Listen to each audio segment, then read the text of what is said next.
Peace, family. Adam Jackson here with an incredible announcement. Brothers and sisters, it's time to return to the land, to kinship, and to our hearts. This fall, for the first time ever, we are inviting both men and women to Sacred Sons Convergence. It's been a long time coming, and we are so looking forward to inviting the sisters of our community to this incredible event, Convergence 9, Remembrance, where the forest meets the ocean, the masculine meets the feminine.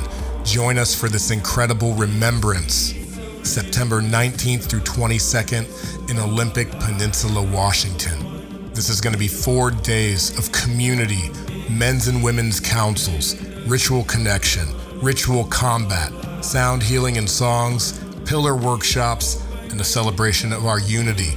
We will celebrate deep in the forest with musical performances, uplifting speakers, cacao ceremony, sweat lodge, and the masculine and feminine alchemy led by Sacred Sons. If you are interested, go to sacredsons.com. Click on Convergence 9. Get on the wait list. Tickets go on sale April 15th. We are calling in 500 men and women to join us in this epic celebration. And so to all our sisters who have been waiting for this call-in, the men are calling you into sacred ceremony. Go to sacredsons.com, get on the list, and we will see you there. With that, please enjoy this podcast recorded live at our Leadership Summit with our brothers Wayne Barkus and Angelo Santiago.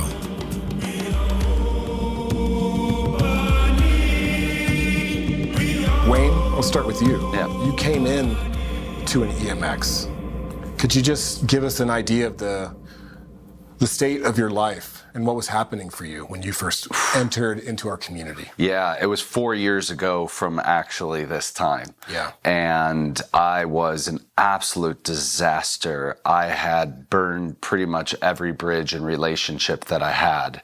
I was overdoing everything. I was overdoing work. I was overdoing drinking. I was overdoing drugs. And the biggest thing that I was lacking in all of my relationships was presence. Yeah. I was in deep survival mode, and my nervous system was whacked. I was a wreck. And I hopped on that plane, and I really, really felt called to be in the mountains of California, right where we're at right now. And I was on a car drive up there with Earl Sage Wolf, who's still here. My brother's still rolling with the Sons, and we started to unpack. We started to unpack how challenging it was. I had been on the car ride to the event. On the car ride there, like we met each other, and I'm like, wow, I don't know, that guy's got such a look, such a vibe. And we just felt really connected right out of the gates. And that drive there was really one of the most memorable moments for me, because I felt like somebody got me for the first time since my divorce. Yeah. He was listening. He was curious. He was also struggling. And I was like, oh man, like I'm not alone, and I don't have to blanket this anymore, that I've got it all together. And I started to just really sink in. And then I got to the EMX, and then it was just such a big welcome, such a big hug, and an invitation to the more of me, which I had never felt before. I had never felt that anybody asked to see more of me. I felt like I had to put on my best face forward for everyone. And I was so exhausted. Yeah, when you came into that space, you looked so different now. You know, you do a thing where you show your former ID. Yes. And I'm talking about those sunken in eyes. Yeah. The just like depressed state that one can carry. And I remember after maybe like your first process or somewhere in that weekend when you showed me that tiger soul tattoo. Yeah. Just seeing you and being like, man, I know that there is so much more of you in there. And yeah, I mean, what was that? At one point you told me like you got activated by that experience. Yeah. And so what was that like to go through that for yourself? Opening ceremony blew me away, because when you came out there and you started speaking from your expression, but it was from a different place that I hadn't seen. Men from Chicago, if they wanted to take up space, they did it in an extremely unhealthy way. It was just like really like, get away from me. And I've been in the construction industry for 25 years, and it's really harsh, really cold. Conversations are really aggressive, but you were speaking in a different way. You were speaking in a way that was calling us in, and it was courageous, and it was authentic. And I felt something in me that I was like, but that's in me too. Like, where did that go? Where did it go? And when I spoke into the space, my struggles with divorce and my struggles with raising 2 girls, one being 1 and one being 4, and just the tears that I was crying as I was changing my infant's diapers, and my marriage had completely broken up, and I'm just like, I'm not equipped to do this on my own. There's no way I can raise these children with what I'm carrying and carry this. And when I shared that and everybody was like just witnessing me in that, and I actually was able to cry and feel it through, it was just such a breath of fresh air for me. I felt loved, and I felt myself. I was like, wow, they can hold me. And I just felt like the first layer start to peel off. Beautiful. Yeah. So I'm going to come back and track a bit more of your story. But yeah, from that moment we met, there was an element of trust that we shared. Very, very different from the moment that we met. A little bit, yeah, absolutely. And so you came to Convergence 5. Yeah. What year is that? That was 3 years ago. It was almost 3 years ago. Okay. I've told this story many times, but I would love to hear it from your perspective. Yeah. We have an exercise that we do at most of our gatherings where it's relational trust dynamics, relational magnetics. And I invited all of the men on the team to place a hand on a brother which they did not trust. And Angelo walks right up to me. And I can still feel his hand on my shoulder. I can still feel his hand on my shoulder. And I received it, you know. But what was, aside from that process, what led you to coming into Sacred Sons? Yeah, absolutely. And I loved hearing Wayne's story because there was no calling of the drum for me into Sacred Sons. Like, there was a really, from where I was in my relationship with my wife, someone who I met in college, we at this point have known each other for 20 years, married for 10 years. We had just had our first son, and like things were just getting worse and worse and worse. And I couldn't really realize it. I mean, like, I knew it, I wasn't happy, but like what I had done through the years was just like put up all these blocks and all these shields and all this like protection on just feeling anything, that I was just like, well, this is life. Like, this is the life that I'm going to have, you know, just kind of feeling this way. And similar how you shared with your construction background, I was a firefighter for, you know, it was 10 years, and there's a brotherhood there, but like there, the brotherhood is how much can you kind of protect yourself and shield yourself. And just from the experiences that we had, it's not about being open. So it reinforced something that I was already there. And my wife, you know, was praying for me and was like hoping that I would see something, wake up, just take the armor off. And she got to the point where she was getting kind of to the end. Where like we were heading towards the end. Yeah. And she saw Sacred Sons on her Instagram, and she's like, I think maybe you should go here. And I looked at it, and every judgment came up. I saw the guys, I saw the videos. I was like, this is a show. This isn't for me. I don't fit in. I don't trust in what they're doing. So I before I even agreed to show up, I was already there. But a little voice inside of me was like, if you don't do something, it's all over. Yeah. So that's what I was showing up with. Can you said worse and worse and worse. Can you be specific on what that practically looks like, just for the brothers who are out there in their worst state? Like, what are those pieces of worse and worse that you were chasing? Yeah, what ended up, you know, it's like throughout our relationship dynamic, it was like we kept straying further and further away from each other, like finding our own, you know, experience of life, like not in relationship, but we were going further apart. And for me, that led to like deep addictive tendencies, like everything from alcohol to drugs to pornography. All those things were just like, that's how I was tuning out, checking out from relationship. And like at the birth of my son, like there was a glimmer of light of like, oh my God, there's something else going on here. But then as with all these peak experiences, when we talk about it, you know, what comes next, it's like, then life starts coming back. And then the challenges of fatherhood pushed me even harder. And I went back to my like safety blanket of all these addictive tendencies. And then, you know, the arguments, the disagreements with my wife just started escalating. Our voices started escalating. Like things, there was just like a desire for me as a firefighter. I was like, I can't wait to go back to work so I don't have to be home. Wow. Yeah, like it was getting that bad. Yeah, You know, I think many men can relate to that scenario because that is a story that's been implanted in our culture, like the ball and chain, the married with children, fucking Al Bundy style, you know, just like marriage is hell. So we heard that Wayne came in with Earl.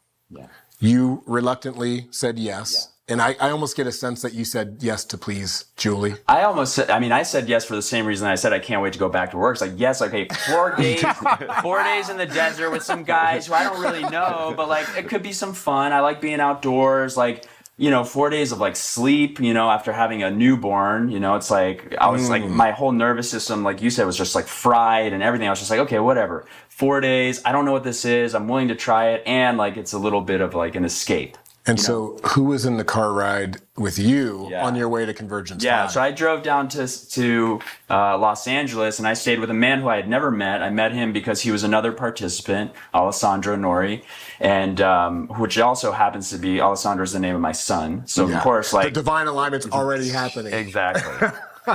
And so I stayed the night with him, and it's funny to like think back and talk to him about that, of like who we were in that moment. And then we drove in, and it was like the nerves was there, the unknown was there, you know, trying to figure out why we're actually here. And you know, the beauty of that story is that that relationship from the first man I met before even I stepped into any Sacred Sons container, although that was already the beginning, you know, he is one of my greatest friends and brothers now. And we have been on this path together since that point. And the changes that he's seen in me and that I've seen in him is just like astronomical. It's beautiful. And we get to keep going. Even through the struggles that we keep experiencing, there's a man that I can rely on, that can hold me accountable, that can challenge me because he knows me so well that like, is this really you, you know? Yeah. And that level of brotherhood and connection with somebody is something I'd never had in my life. Wow. Yeah. Wow. And just to keep it real, the distrust was still there. I would say even through that whole weekend. Yeah. Because just for the sake of realness. Yes. This is not one weekend and now we're embodied human beings. No. You know, there's a journey to this. And so, like, what was that journey like for you as you moved through the experience and then, you know? Absolutely. Yeah. So I came in with that distrust. And I can recall back, like, my experience at Convergence 5 is I came in, again, super shielded, super walled up, not trusting. And the experience that I had at Convergence 5 in those 4 days is like by the third day, like the cracks began to open. Some light started to enter and I started to actually like feel again. And then I went home and being like, okay, I got it, you know? And I was like, I feel better. I can do better. I can see where I was out of integrity, out of alignment. Here are the shifts I'm going to make. Yeah. And then a month and a half later, I was on vacation. We were in Hawaii, the three of us, myself, my wife, my son, and things got hard. The sleep deprivation came back again. The disagreement and arguments came back, and then I started falling back. Yeah. And in that moment, like a week later, I was like, EMX San Diego is coming up. And this was 6 weeks after Convergence 5. I was back at EMX San Diego. And I remember signing up, and I remember getting a text from you.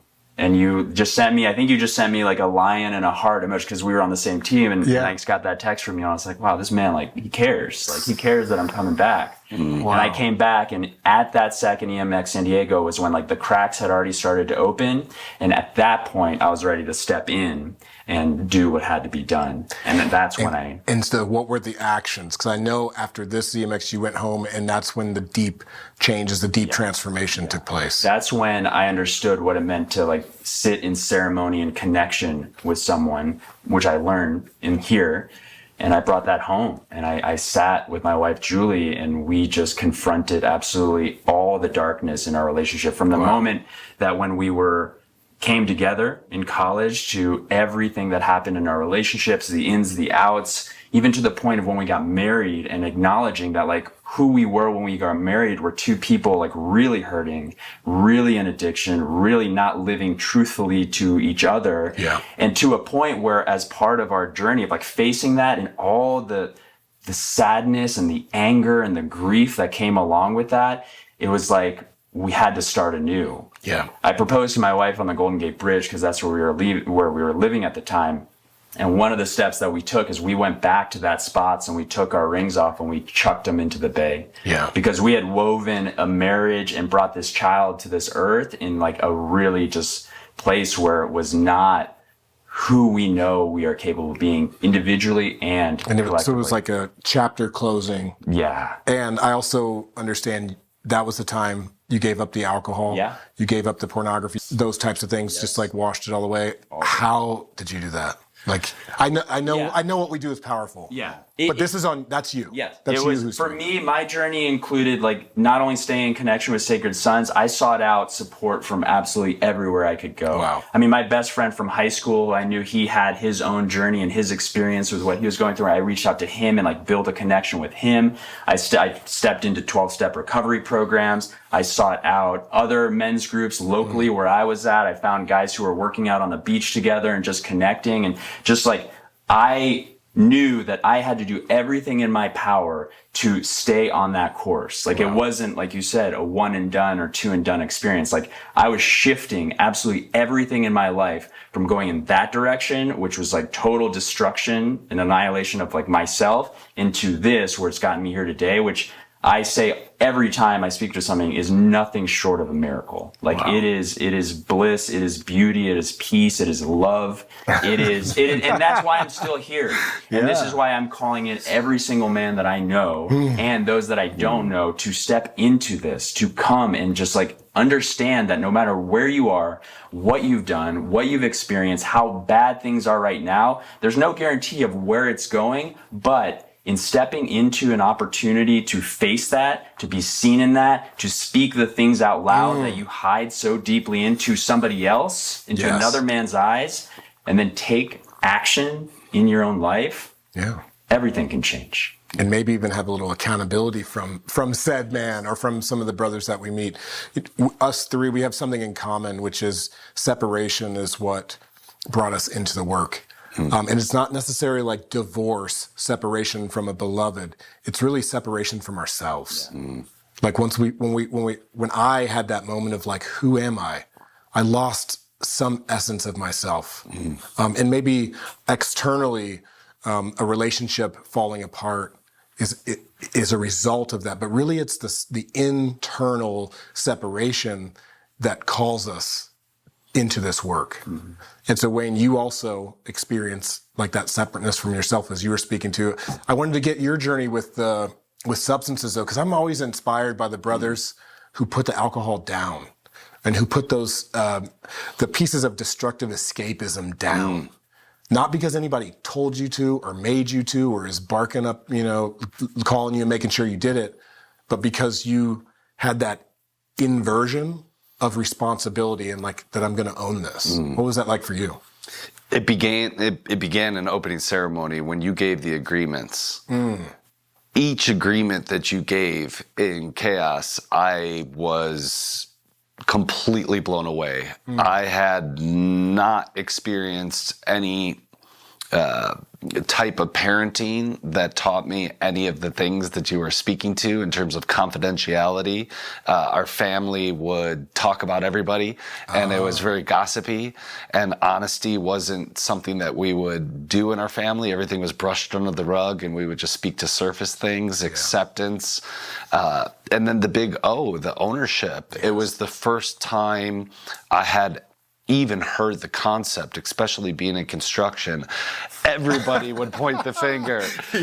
I'm late. It was traffic. Just those little subtleties, and then the S and the sacred.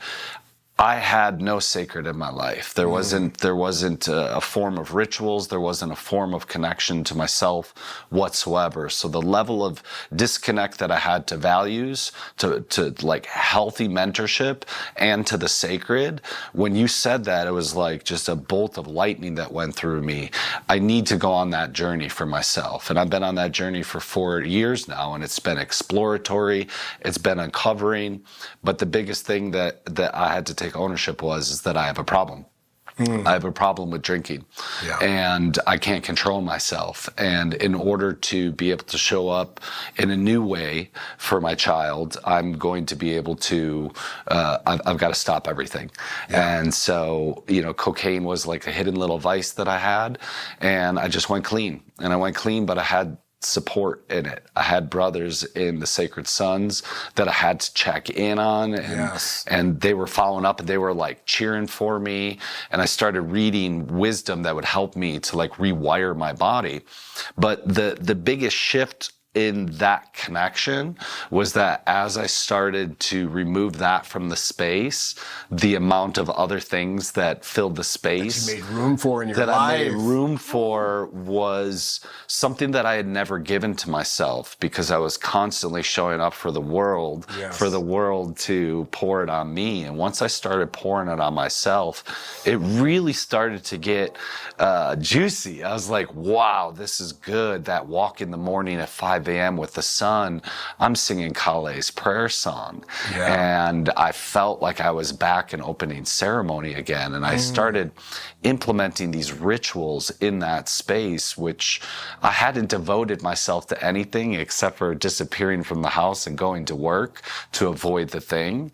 And once I started pouring that devotion back into myself, alcohol wasn't even an option. The voice just stopped because you had replaced it. I had replaced it. You'd replaced it with that devotion and with those practices. And in the new, that groove was so, that trench was so deep with the alcohol and the environment. Once I started to change my inner environment and create spaces within the places that I would go, that environment, like, I couldn't imagine going back into that trench. I started digging with each word I said, with each ownership, with each conversation. That trench started getting pretty deep. And once it started getting deep, I'm like, why would I hop out of that for that? Like, no, thanks. This feels so good.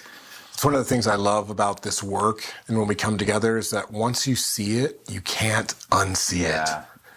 It's a real part of it. It's a real part of it. And it's not to say that men don't relapse, that there isn't a contraction. We come out with these heart expanded spaces, and inevitably something comes back in: work, traffic, partnership, relationship, sleepless nights, and that contraction comes for us. But it's in the magic of knowing that there's someone else on the other end of that phone, or just that text with a simple emoji to just like that reminder, the remembrance that other men are going through this. I feel like both of the places that you men were in, there's so many men that are out there right now in those places. And so obviously you're invited to come to Sacred Sons. But for the men who are listening, what's step one? What is like step one to walk on the path? Maybe an EMX is so fucking far outside of their reality. You guys, you're cool men. California looks great on you. And there are men on those fire squads, on those construction job sites who are a hell no. And so aside from the Big Bang event, what is step one on the path to ownership? You want to kick it, Angelo? Yeah, I think, and just thinking back about my journey is like, and I referenced that, like that little voice, like there was an awareness in me that something was wrong. I knew it. Something about not wrong, like about but something in my life was not working. Something about how I was showing up was not working. Things that I dreamed of what my life would look like wasn't happening. And so having that awareness that I can look in the mirror and look at myself and being like, what is going on? And just ask that question. and then be open to exploring what the answer is to that. Yeah. It doesn't mean I have to solve it right here and right now, but like, okay, well, if I do this and if I do that and if I do this and if I do that, then it's all done. All I need to know is something is up that is not working for me. My body is not doing well. My relationships are not doing well. My friendships. It's getting radically honest with oneself, isn't it? Yeah. And then looking in the mirror and being willing to do something. Yeah. And then that something is the step towards what comes next. Yeah. How about for you? What's maybe that next step after getting radically honest with oneself, maybe even taking stock of the aspects of our life that we are simply like, that we have that knowing, like that it's not right. Yeah. Then where do you go after that? The words that come to mind for me were radical responsibility, because I was shooting that bow of blame. Oh man, and they were on fire, those arrows. Yes. And who are you blaming? Oh, I was blaming literally everyone for my entire world. It was everybody's fault that this happened. Anybody else do that in their life from time to time? How could they do this to me? And I would hear it over and over again in my language. And so the first step for me was actually being mindful of the language and the words that I was speaking, because I recognized I was creating my reality with every blame that I was giving away. So in the responsibility, I started taking ownership for the words that I would speak about others. And that came back to confidentiality, where I was like, I'm just going to zip it. And I'm going to then start to dissect, how did all this stuff really happen? What caused it? And the finger just came back to me, where I was like, whoa, all of these choices led to this. And so what would I do differently? So I started making different choices, little baby steps every single day, listening to my language. I don't have enough time. Oh, the amount of time I hear that, it's like, well, what if I created time? What if I took responsibility, radical responsibility, and created 15 minutes for myself in the morning to just breathe, to be a little bit slower with my entire life? Yeah. Once I started doing that, it was like, oh, I need a lot more of this. This feels good. And taking ownership of it felt good too. Yeah. Yeah. Was there a sense of like getting a second chance at life for either of you? Because I know I just shared about this in our co-ops. I joined them for a minute, and Manu invited us to recall a time where we didn't have brotherhood or community or support. Go and feel the most isolated. And I remember in that moment for myself being like, in a way that what you said, this is just life. Like, and everything that was good is behind me. And that, like, I lost it and it's gone forever. And then, you know, in a relatively short amount of time, you get the fuck out of that valley and start getting to work by making choices. Yeah. But did you guys have that sense, like, and I'm saying this for the men who are out there, I'm really using this as like a call-in. Did you have a sense that there wasn't more? Yeah. Go ahead. Yeah, I didn't think it was possible, really, because I was so in this habitual nature of going to work and going to do this and having these very surface conversations. I didn't think it was possible, or that there were people out there that could actually have these layers of depth to them and a layer of responsibility, like to hold me accountable. Like, this felt really, really good. And yeah, I didn't think it even existed. Yeah. And so my entire world expanded as I started to see the possibility. And that version of Wayne, many people have seen it in a before and after picture. Yes. That man had to die in order for me to be reborn. And this rebirth that's happened has, like, life starts now. Yes. And I can't believe how good it is, and it keeps getting better. Yes. And that's what I've experienced within the culture of the Sacred Sons. That is such an incredible point. The illumination that, yes, that version of yourself has to die. That is the depth of the discomfort that that maybe I felt too, where it was like, yeah, it's all behind me, and it's actually what's necessary. I have to leave that version of myself behind in order to become who I am to become. So that's brilliant. And so when you came in, you were divorced. That was 4 years in. Is that right? 4 years on divorce, and I had literally just had a breakup with somebody that I was in relationship with immediately after my divorce and deeply, deeply loved. And she just couldn't take it anymore. She just said, you know, you have such a big heart and you're beautiful and you have some work to do. Yeah. And we had to sever it in order for me to go on my journey out of relationships so that I can get into relationship with myself. Since then, what now? Is there a possibility for one to love again? yes. So we got back together, and that version of that naturally the version of me had to die, and that version of that relationship had to die. And the new relationship that we have is so beautiful. We've been together for another 4 years, so we're on 8 years now. Wow. In the deepest levels of love that I've ever experienced, but it's in a completely new way. It's in a way that we're able to be there for each other, encourage, call up, call in.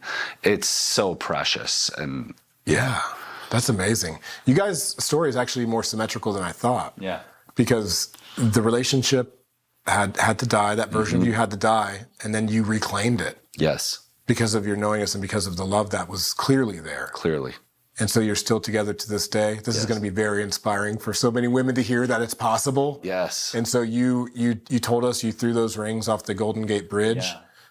You know, what's been the journey back into alignment with your beloved, with your son, as a family man, which I see you as, and I've experienced you as, and give him the story. Give him the romance. Yeah. I mean, if I were to look at the point in time right now of where we're at, like it's something that is unimaginable. You know, I couldn't imagine that this is where my story would go, and this is where our level of commitment and love and connection to each other, both to each other and also with our son.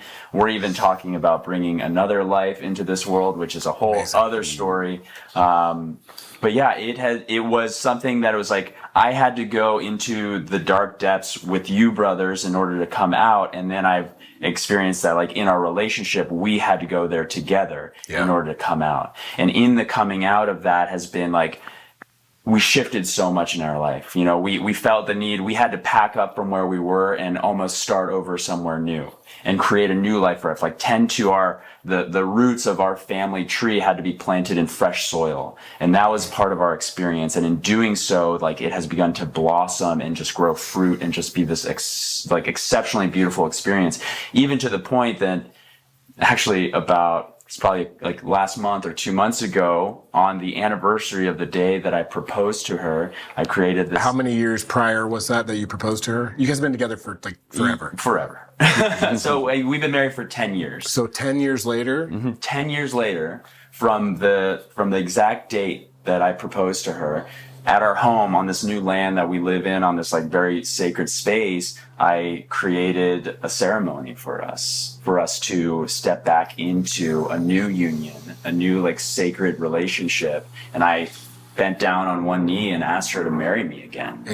And it was just like a really beautiful moment. And again, you were speaking of like the closing of the chapters, like that was the closing of our chapter. And where we're going now is like the beginning of this new chapter that who knows what's possible for us. We are just have so much trust and love for each other, and we're just on the ride, and it's gonna take us somewhere magical. I know that our experience. Did she say yes? She did say yes.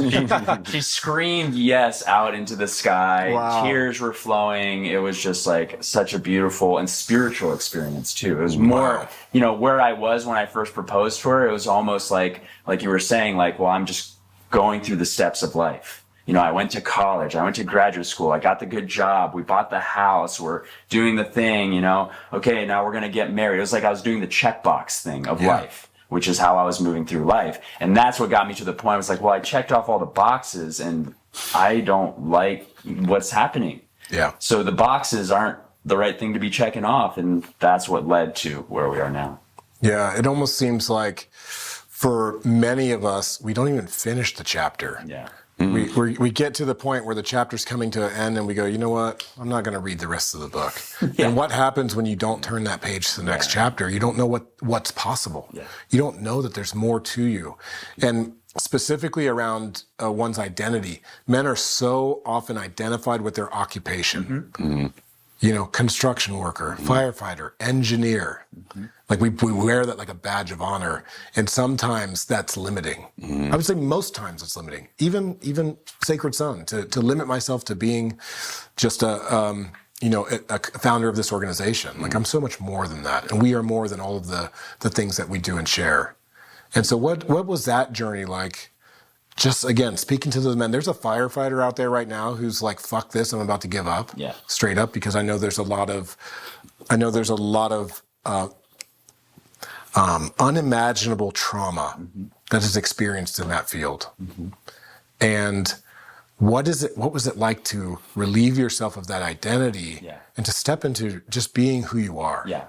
I saw that very much so, that I was carrying that identity and the identity of other firefighters. And when we would come together, I mean, there are so much stories of divorce, stories of substance abuse, stories of overstress, like, you know, mental health disorder, suicide. Like it's in that culture. And there's an attempt to like, how do we move past this? How do we heal this? But I knew for me, after my very first Sacred Sons EMX, I came home. And as you mentioned, like I took every bottle of alcohol and I dumped it down the sink. I do that. And I never went back to work. I never went and worked another shift on the fire service. Wow. And that was a really challenging decision because that was my identity. I'd been in that for 10 years. I promoted to captain a few years earlier. Like I had my sights, you know, where's the next checkbox? How am I going to be a fire chief? All that, that's where I was going. But then I realized like because I was so stuck in that identity, I had to get out in order to do what I had to be done. That being said, even in this space right here at Summit, I've connected with brothers who are wildland firefighter hotshots, a man who's a Canadian firefighter, and connected with them. And it's really beautiful how their journey has progressed while staying in that occupation and bringing this work to that brotherhood. Yeah. And, you know, we have police officers, we have military men, we have men who are bringing this work out. And now, knowing where I was, I knew I had to do that. Knowing who I am now, I know I could step back into it and be more confident in not wearing that identity as that protective suit of armor, but just my identity is myself. And this is something that I do. Yeah. And that's a big risk. Yeah. It's a huge risk. I'm going to ask Uncle Matoska's famous question. What was that risk for you to not lay down that identity? What is, because that's a decision point. There's an entire reality for you out there that exists where you don't relieve yourself of that identity. We're not encouraging men to come to weekends and quit their careers by any means. And we'll talk more about what you guys are doing currently. But, you know, what's at risk if you stay there knowing it's, you know, that time was up for you? Yeah. And I knew it. I could see it so clearly for myself in like, if I were to have returned back into that, I would just, like you spoke to, like there was the expansion, the contraction was coming. If I was to step back into it, I knew that contraction would be so tight. And that little voice, that was the one that got me there and to Sacred Sons and became a little bit louder. The other voice was still there, being like, no, everything's okay. You don't have to change anything. Everything's going to be work out. Just keep doing what you're doing and it's going to be fine. Yeah. If I had gone back and kept doing the same things, not only career, but all the other things, all the other habits, all the other decisions I was making, if I stayed doing all the same stuff, that voice would get louder again. The other voice would stop talking and I would be right back to where I started and it all would have been for nothing. And then I could play out the tape, right? Divorce, never seeing my son again.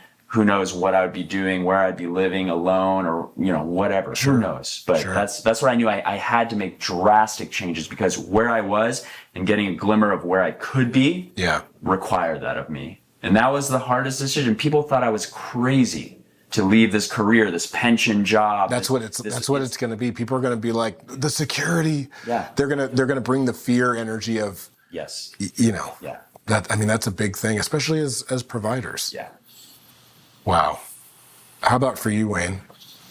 Well, my life had one palette, and it was gray. Every day was the exact same thing, and it was reflected in my aura and in my eyes. They were sunken in. My entire light was gone. I like to think of it as I have a song, Wayne's song, and that's my expression. That's how I show up. That's how I move. And I had forgotten my song. Yeah. And so my occupation as being in construction, I did it so well, I was like, okay, I'll do 40 hours, I'll do 50 hours, I'll do 60 hours, I'll do 70 hours. And it was never enough. And I had lost my range. I was an athlete in college and basketball. And once basketball was gone, I was like, who am I next? And I'm going to be this. And then I felt some safety in it. And I patted myself on the back. I'm really good at this. And I was exhausted. I was torched, but I didn't know what else I could possibly evolve into. And the risk of me even trying to evolve into something in my mind was catastrophic. Yeah. But what I wasn't actually looking at was that my life was already blowing up. Everything was catastrophic. It was sinking. My health was sinking. My mental stability was sinking. I was having panic attacks. Oh, wow. I would come home. I wouldn't even tell my wife at that time. I would go up in the room and I would lay down and I thought I was going to die. Damn. And I had suppressed everything so much that my body was so dysregulated that it was forcing it out. And I was living with that without telling anybody.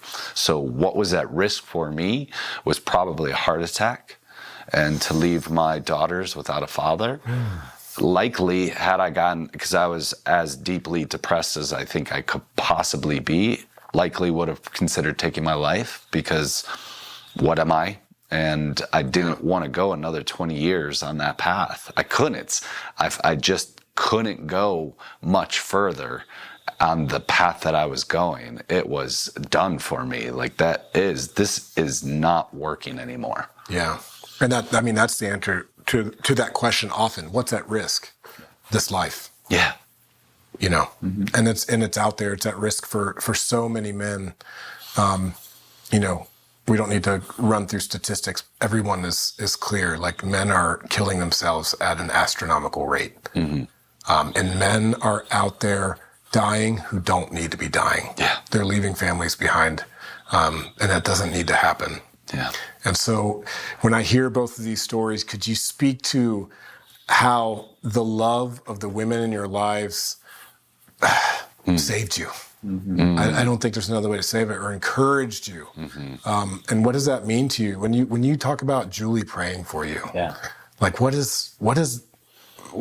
you want to say, almost as if she was here? Yeah, man. I mean, in this continued journey, as we've gotten deeper, and we say that, like, in the past 3 years, we've gotten to know each other better than we did the whole past 17 years. Wow.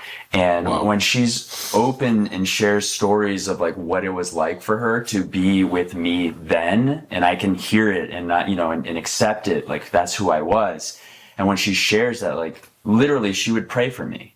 She would pray that Angelo just wakes up, just comes to realize, like, the beauty in him, and find the brothers in his life that's going to support him, and know that this is a safe place, and to know that level of love, like, she had for me for so long, even when I was in my darkest of times, to know that was there is just, I mean, it's, I can't put a word to it. It's just the most beautiful thing to look at her and know that, like, thank you. Yeah. Like, from the bottom of my heart, she saved my life. Yeah. Like, this brotherhood saved my life, and she was the one that put this in front of me. Yeah. And that's how much she loves me. That's how much she loves me, is that she knew the greatness in me. She could have been like, you know what?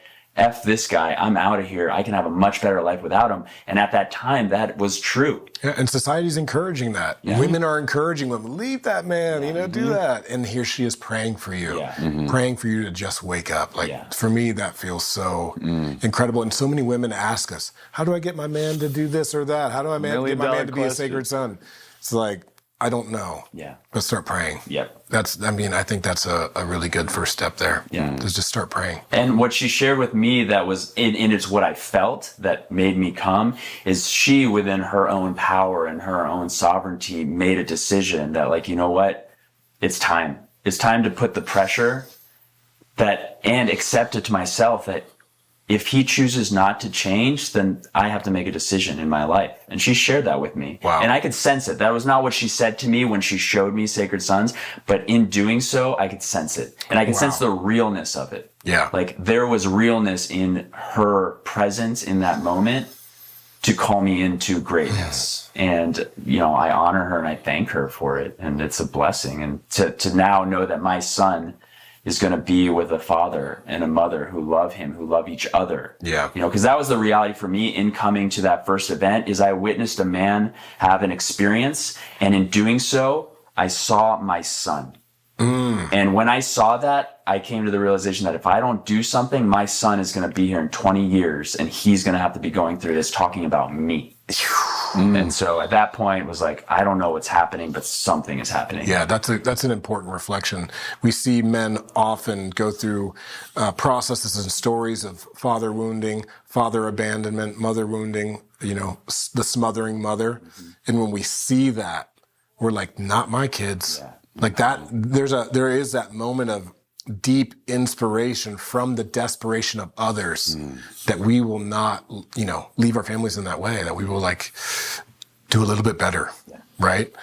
Wayne, I know you have those tea sessions in the morning with your beloved. Yes. And more, and the private moments that you've shared with me, just about the connection that you guys have.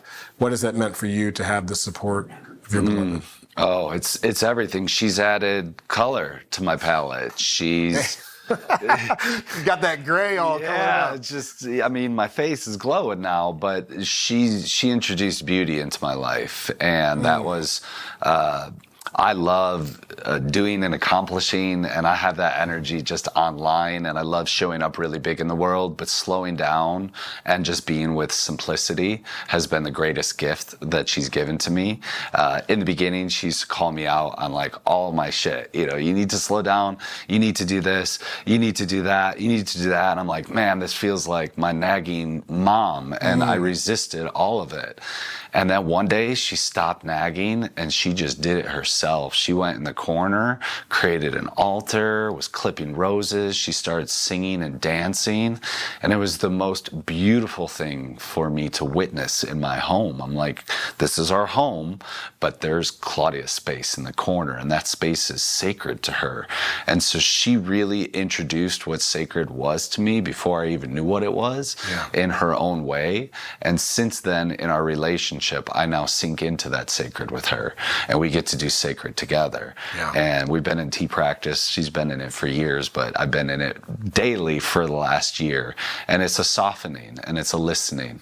And it's been the greatest gift, because I'm able to then bring it to my daughters, to Aubrey and Bella, who are 9 and 12. Yeah. So when I show up to them, I bring my rituals, my little things, and I bring my safety now. I bring my presence. The words that my daughter said was, "Dad, you scare me." And those were the words that pierced me in a way that I said, there's no way I can do this anymore. There's no way I can continue to do what I keep doing. Now, the only words I hear from my daughters are like, "I love you. I miss you. I can't wait to be with you. Let's go play." Yeah. Because I've been able to show up in a way that makes them feel so supported and seen. Yeah. Bless Claudia, bless Julie, bless Hannah for the encouragement. There is no greater force in this universe for a man than love of a beautiful woman. And I also understand the relationship with your daughter's mother had also transformed as a result of your own transformation. You care to speak to that and and how that continues to unfold, because that's a real thing too. I'm also a co-parent. Yeah. And so when we're talking about all of our relations, it means all of our relations, even the baby mamas. And sometimes those are the hardest relations to, we're talking in a very beautiful romantic way, but there's a real aspect of what it means to hold the entirety of our families. Yes. And so how's that journey been? Yeah, that was the one that I had shelved for the repair for later. I was like, I'm going to do all of these things and work on myself and do this, and I'll kind of tend to that, but I ultimately shelved it.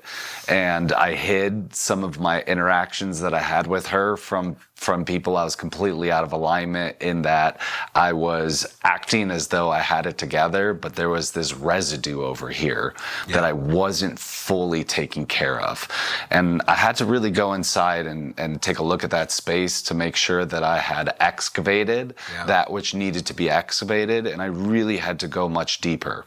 And after I got deeper, I was able to then have really healthy conversation, and we were able to then share from a space that wasn't coming from shooting that arrow anymore. Right. And it was like, I'm fully taking ownership of if I'm going to be late or if their hair wasn't brushed. You know, simple little things like that created cosmic explosions. I just took responsibility and ownership, and I said, I'm totally recognizing what you need. I hear you. It must have been super frustrating. And then I could feel her nervous system kind of decompress, and I had to go on the journey of reestablishing trust and safety with her in the co-parenting, which is an ongoing process. And I finally came back to love and got away from shooting that arrow. And then it's really made it able for me to be with my children in a good way, because they're going to feel that energy, that dissonance within us.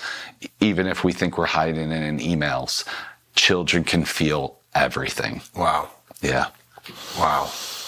Yeah. There was a piece in there too where you said, you know, the girls were in it where, you know, they're passing messages back. Mom said this, dad said this. And now you're not experiencing that. Exactly. Yeah. I said, come to me with it rather than the girls. I'm here for it. Let's get into it in a healthy way. If it needs to be a phone call, we can drop it on the phone. Just like, let's go there. Yeah. Yeah. Like how many men and women are out there in toxic co-parenting relationships because of the way society has molded us into nuclear families, but then even exploded the nuclear families. You know, with all of, I don't really claim to know why, but it just seems like divide and conquer, even all the way into the home. And so how many men and women could benefit from hearing just how powerful it could be to get honest, to take ownership, to actually have responsibility. And this is not just for men. This is not to emasculate or disempower our brothers out there to say like, oh, you have to own everything. But once you do as a man, men lead by saying, follow me. Women lead by saying, come to me. Right? And in my estimation, the men need to go first. And when you choose to go first, watch what happens. Watch the softening. Watch the safety that's created in the relationships, because that's where it is. And it made it easier. Yeah. Oh man, my life gets is way better. It's so much easier. It's so much better when you're out of the toxic patterns and cycles, right? Yeah. And so toxic patterns and cycles, inevitably in this work, we learn some things, we get a couple things right, we pat ourselves in the back, and then we want to pass it on. I want to share this with brothers in my community. I want to share this with the men who look to me as a leader. And so both of you are men's work coaches, facilitators, leaders in our organization. What has been the journey for passing this work on, the lessons learned, to the men who are coming to you? And I just want to say this. Not everybody's going to listen to me. Not everybody's going to hear the beat of Kale's drum. And so it really takes all of us, all of the identities, all of the past identities, all of the eyes to go like, I'm going to follow you. And so what has been that journey of passing it on? So it's been a journey of like learning, right, from men like yourself and the other men who are here leading in just such beautiful ways. And instead of trying to emulate what I'm saying, what I'm seeing or learning, being like, what does that mean for me? And how do I bring it through in my own unique way with my own unique voice? And I've learned that from you. I've learned that from you and really every single man here.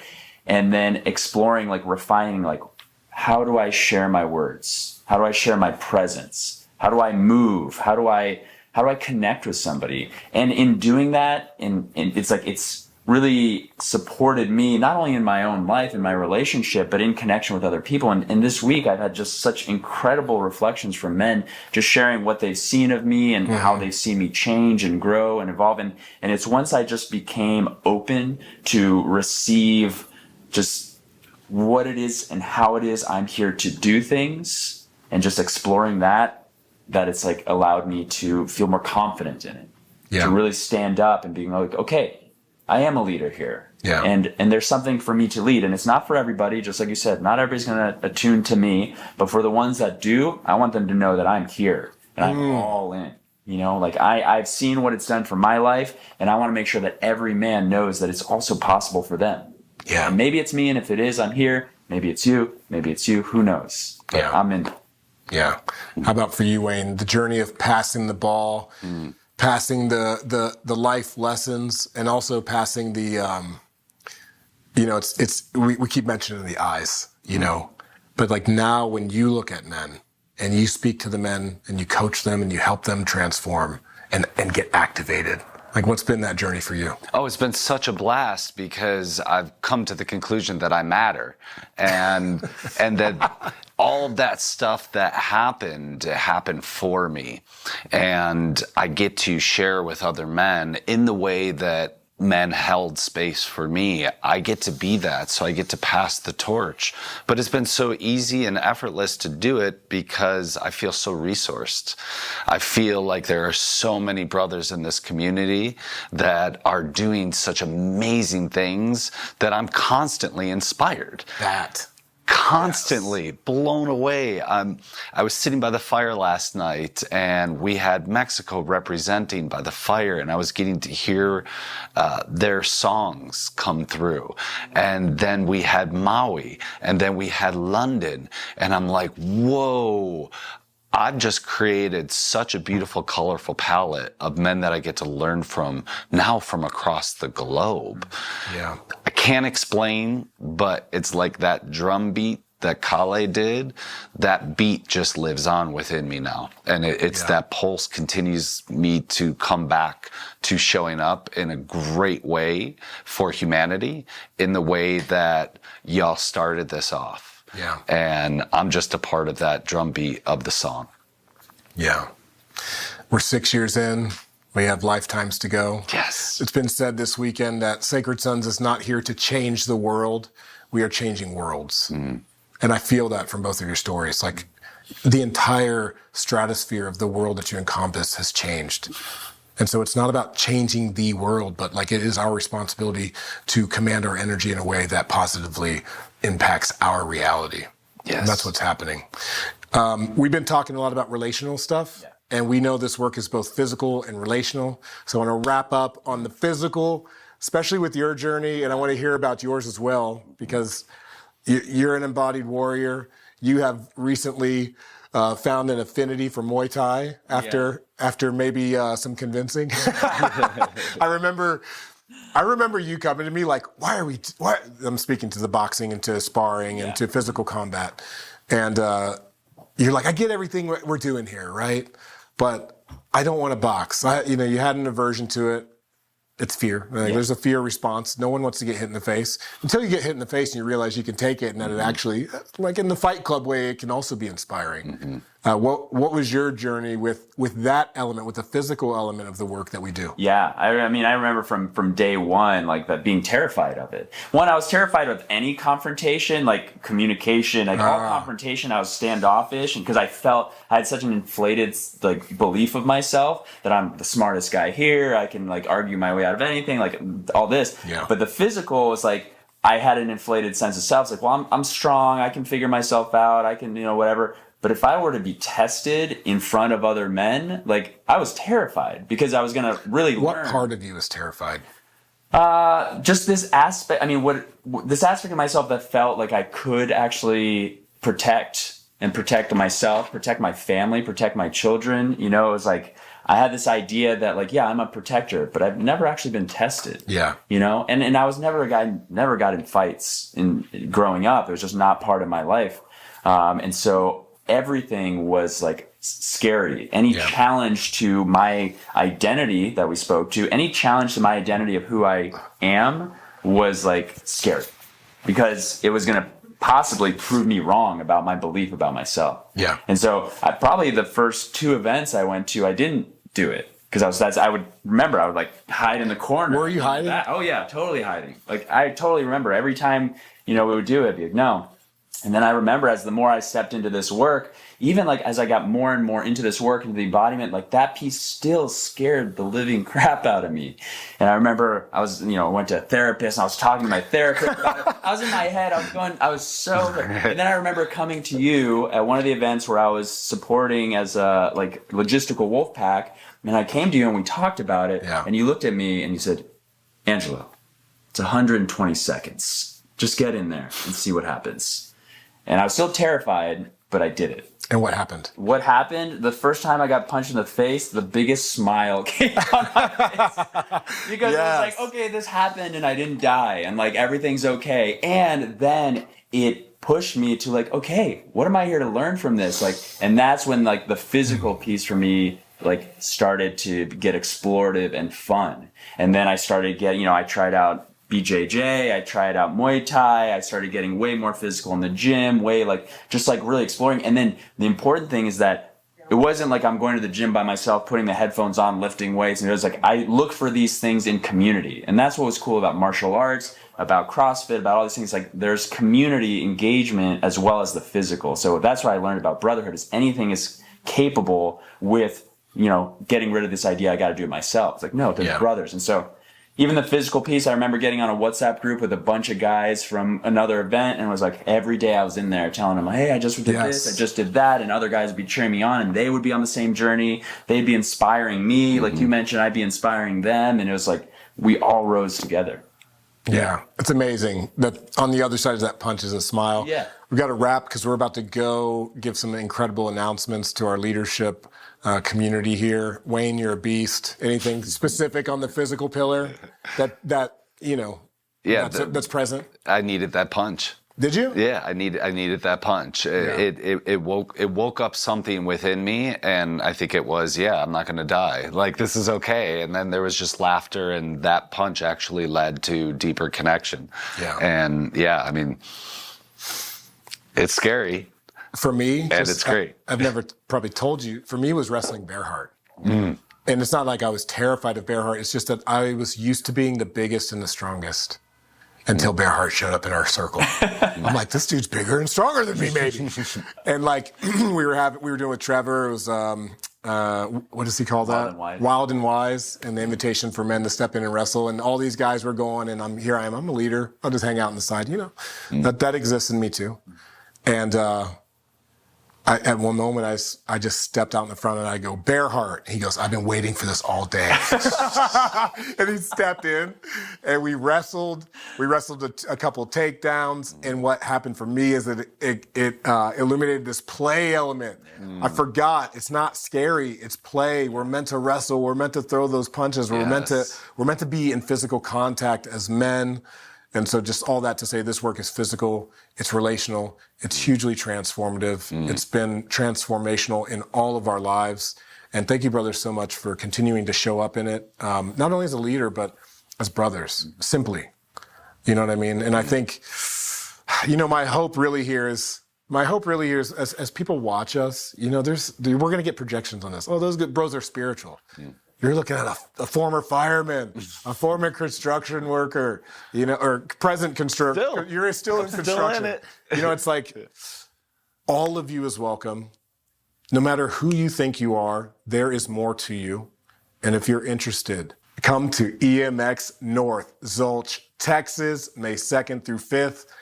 Wayne, Angelo, and Kale will be leading at that event. No doubt it is going to be another multi-life-changing experience. Absolutely. Because that is the work we are doing here. Yes. Thank you, brothers. It's been an honor. Love you guys. Love you, bro. Thank you. Love you. Yeah. With that, Angelo Santiago, Wayne Barkus, Adam Jackson, Sacred Sons. We're out, family. Peace.